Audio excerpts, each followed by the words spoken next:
பிரதோஷ நாட்களில் சிவபெருமானை வழிபடுவது மிகச்சிறந்த பலன்களை தரும் என்பது நாம் அறிந்தது.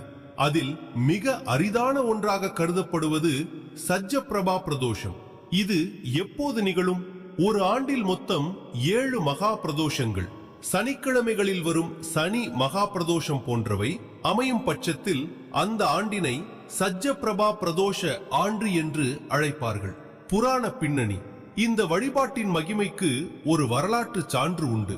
கம்சனின் சிறையில் வாடிய தேவகியும் வாசுதேவரும் கண்ணன் பிறப்பதற்கு முன்பாக இந்த சஜ்ஜ பிரபா பிரதோஷ விரதத்தை மேற்கொண்டதாக கூறப்படுகிறது.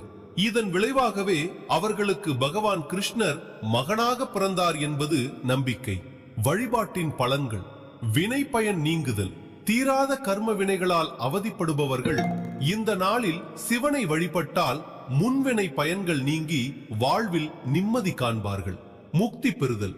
பிறவி பெருங்கடலை நீந்தி கடந்து இறைவனடி சேரும் முக்தி நிலையை அடைய இந்த வழிபாடு ஒரு சிறந்த வழியாக கருதப்படுகிறது.